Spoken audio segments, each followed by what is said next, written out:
अटल जी 1957 में नेहरू जी ने कहा कि ये युवा एक दिन देश का प्रधानमंत्री बनेगा। 40 साल तक देश ने उनको प्रधानमंत्री के रूप में देखा और 1998 में वो जाके प्रधानमंत्री बने। और मोदी जी, वो तो हाल की बात है, युवाओं को भी ध्यान होगा।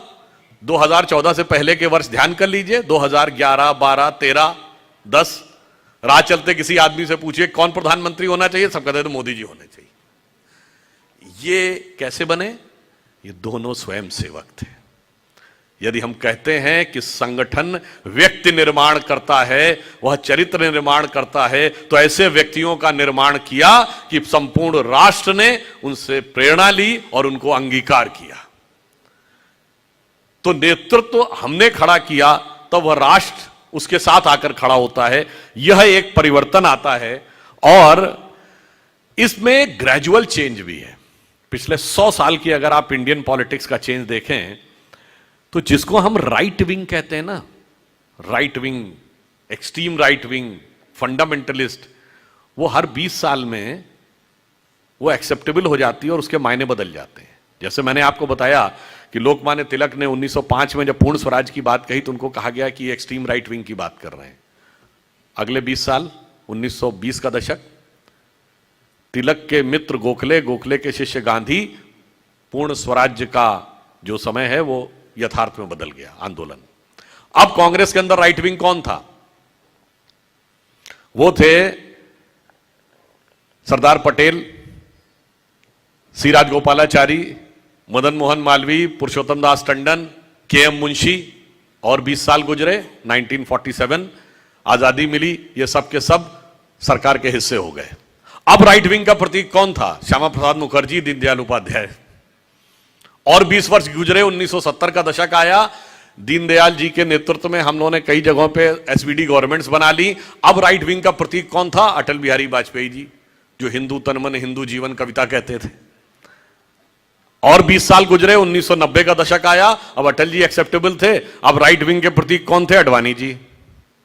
और 20 साल गुजरे, 2010 का दशक आया, अब अडवाणी जी एक्सेप्टेबल थे। अब राइट विंग के प्रतीक किसको कहा जाने लगा? मोदी जी को। पर हकीकत में आप देखें तो कालचक्र की गति कहां जा रही है? The country is gradually moving, the tectonic shift is moving towards the right direction. तो वो जो एक विचार रखा गया था, उस विचार को यदि हम कहते हैं कि संघ दैवीय कार्य था, तो दैवीय कार्य ऐसे ही नहीं था। क्योंकि यह विचार कंटिन्यूअस क्यों चला? अन्य लोग भारतीय समाज में, भारतीय राजनीति में आए, स्थापित हुए, चले गए, समाप्त हो गए, हम क्यों बढ़ते रहे? क्योंकि हमारे यहां निरंतर त्याग की, अनुशासन की एक ऐसी परंपरा आगे बढ़ी जिसने हमेशा समाज को प्रेरित किया। जैसे जिसे हम लोग एक संघ के गीत में कहते थे ना, हम केशव के अनुयायी हैं, हमने तो बढ़ना सीखा है, अंधकार में बंधु भटकते, पंथ बिना व्याकुल दुख सहते, पथ दर्शक दीपक बन तिल तिल, हमने तो जलना सीखा है। अब यहां मैं आपको एक व्यक्तिगत अनुभव बताता हूं।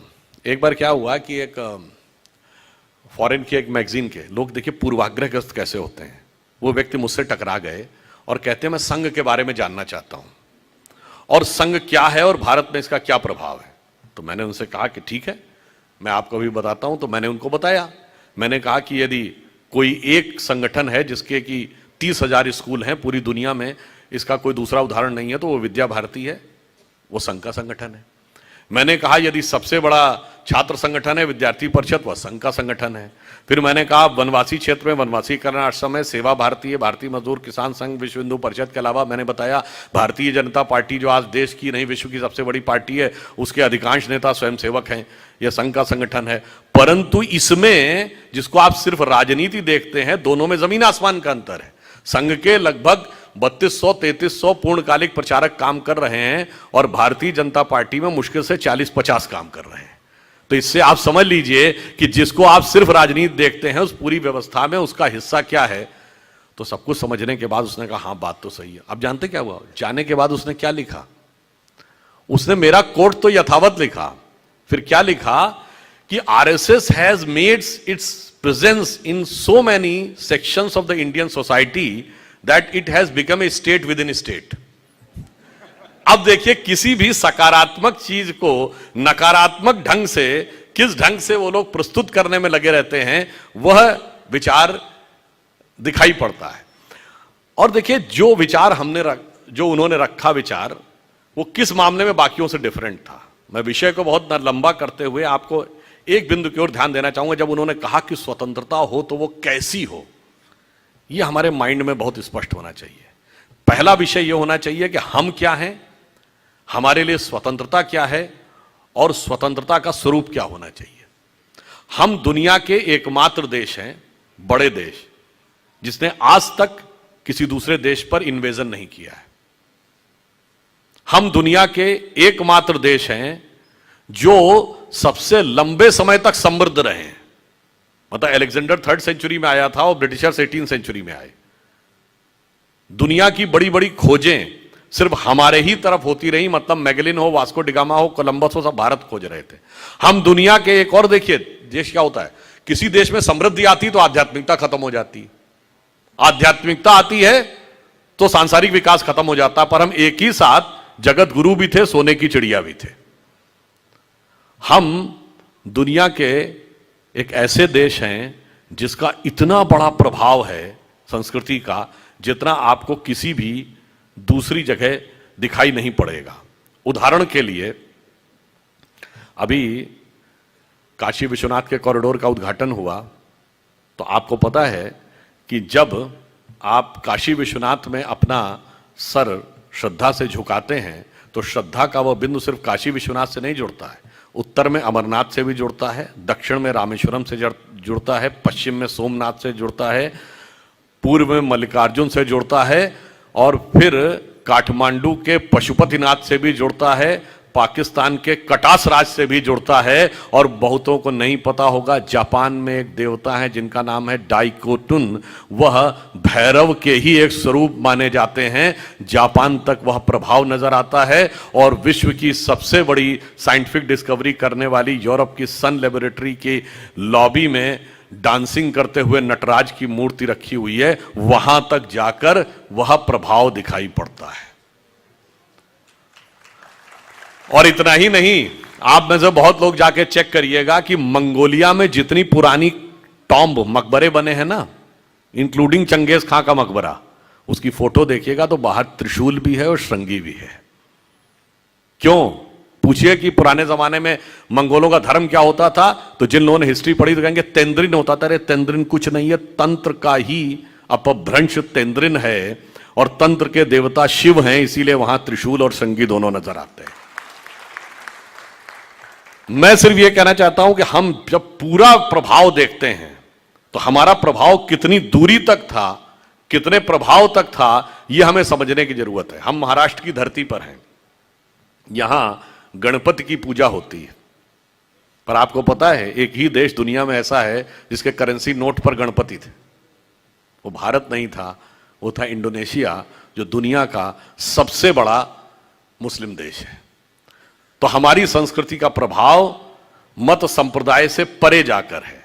और दूसरा, आप सभी ने यहां देखा होगा, मैं थोड़ा सा एक विषयांतर में रहते हुए एक बिंदु और बताना चाहता हूं। आप सबने अष्टविनायक है, महाराष्ट्र में बड़ी मान्यता है अष्टविनायक की, पर कभी आपने सोचा कि विनायक 8 ही क्यों है, 7 या 9 क्यों नहीं है, 6 या 10 क्यों नहीं है? हमारे यहां कोई भी चीज बगैर कारण के नहीं है, बगैर तर्क के नहीं है। अच्छा, कभी आपने सोचा कि भगवान गणेश का शरीर मनुष्य का है और सर हाथी का क्यों है, और उनका सर काटा क्यों गया? सर हाथी का क्यों है, सवारी चूहे की क्यों है? दोनों में बहुत विरोधाभास नजर आता है ना। और उसके बाद यदि हाथी का सर है तो उनको एक दंत क्यों कहा गया? हाथी के तो 2 दांत होते हैं, तो फिर एक ही दांत क्यों है? और अगर एक ही दांत रहना था तो एक ही दांत होना चाहिए था उनकी मूर्ति में, वो दूसरा दांत टूटा हुआ क्यों है? और बल्कि जो आप वास्तविक मूर्ति देखते हैं उसमें टूटा हुआ दांत एक हाथ में पकड़ रखा उन्होंने। कभी आपने विचार किया कि ये क्यों है? इसमें से कुछ भी कहानी नहीं है, कुछ भी कल्पना नहीं है। और गणेश जी किसके देवता हैं? रिद्धि और सिद्धि के देवता हैं, यानी संपूर्ण सिद्धियां गणपति की आराधना से मिलती हैं। गणेश जी का यह और गणेश जी पुत्र किसके हैं? शिव पार्वती के। और शिव ने ही सारे आगम ग्रंथ दिए हैं, यानी जिसको आप कहते हैं ना, आपकी चेतना के जागरण के सारे स्वरूप भगवान शिव ने दिए हैं। अब समझिए गणपति के सारे जो स्वरूप हैं इनका अर्थ और तात्पर्य क्या है। देखिए, भगवान गणेश का वह स्वरूप हमारे अंदर की जो वास्तविक चैतन्य ऊर्जा होती है उसके उत्थान की वह प्रक्रिया को प्रतीक रूप में दिखा रहा है। सबसे पहले सर कटना किस लिए जरूरी है? वह आप अंदर की यात्रा करके अपनी कुंडलनी शक्ति को तब जागृत कर सकते हैं जब पहले आप अपने अहंकार को नष्ट करने में सफल होते हैं। तो आपका सर कटने का स्वरूप प्रतीक ये है। दूसरा, हाथी का ही सर क्यों है? क्योंकि हाथी की जो सूंड है, और आपने देखा होगा हमेशा गणपति की सूंड इस दिशा में यूं है, कभी ऐसे नहीं है। क्यों? वह उस शक्ति का प्रतीक है जो अपवर्ड्स है, यानी जागृत शक्ति, आपके शरीर की कुंडलनी की शक्ति जब वो ऊर्ध्व की तरफ होती है उसका प्रतीक है। और हाथी इसलिए है कि हाथी के मस्तक में गज मुक्ता कहा जाता है। माना जाता है कि हाथी के यहां मस्तक में एक मुक्ता है, तो वो ब्रह्मरंध्र का प्रतीक है।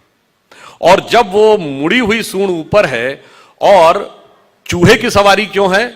क्योंकि चूहा जमीन के अंदर जाकर अपना बिल बनाता है। तो जब आप एकाग्र चित्त होकर अपने अंदर की यात्रा में उतरते हैं तभी जाके आप इस शक्ति को पहचान पाते हैं और उस शक्ति को ऊपर उठाने का सामर्थ्य पा पाते हैं। और उसके बाद जब आप आठी विनायक क्यों हैं? क्योंकि 8 चक्र हैं, मूलाधार, स्वादिष्ठान, अनाहत, आज्ञा, विशुद्ध चक्र और ब्रह्मरंध्र। और अब एक ही दांत क्यों है? क्योंकि जब आप आज्ञा चक्र से ऊपर जाते हैं तब द्वैत के साथ वह यात्रा नहीं हो सकती, यानी संसार और ब्रह्म दो में से एक को ही चूज करना पड़ता है। तो वह दांत टूटा हुआ क्यों है? तो संसार के साथ उस संबंध का विच्छेद करना पड़ता है, उसे तोड़ना पड़ता है। इसीलिए टूटा हुआ दांत हाथ में रखे हुए हैं। फिर आगे की यात्रा जाकर जब ब्रह्मरंध्र तक मिलती है तो समस्त रिद्धियां और सिद्धियां आपको प्राप्त होती हैं। यह उसका प्रतीक है। यह मैंने इसलिए बताया कि हमारे तमाम मार्क्सवादी लोग जब यह प्रचारित करने का प्रयास करते हैं, जैसे मार्क्स ने न्यूयॉर्क हेराल्ड ट्रिब्यून में 1854 में एक आर्टिकल लिखा था कि जो कुछ अंग्रेज भारत में कर रहे हैं यह दुखद है परंतु सुखद भी है। उसने अंग्रेजी में लिखा, the destruction of India which is the Britishers are doing, it is painful but pleasurable also. Pleasurable क्यों? उसने कहा कि हिंदू चाहे जितने भी समृद्ध क्यों ना हो, परंतु यह हाथी गणेश, बंदर हनुमान और नंदी बैल को पूजने वाले इसी लायक थे कि इन पर हुकूमत की जाए, चूंकि यह लोग समझदार नहीं है। अब बताइए, जो मैंने बताया आपको गणपति का स्वरूप, समझ में हमारी कमी है कि मार्क्स की कमी है? बट अफसोस की बात यह है कि मार्क्स के मानस पुत्रों ने इतना भारत पर कब्जा कर लिया, इस प्रकार की चीजें हमारे दिमाग में भर दी। और मैं दावे से कहता हूं, न मार्क्स कभी भारत आया, न मार्क्स ने कभी भारत का कोई ग्रंथ पढ़ा। मार्क्स को संस्कृत आती नहीं थी और मार्क्सवादियों को भी संस्कृत नहीं आती।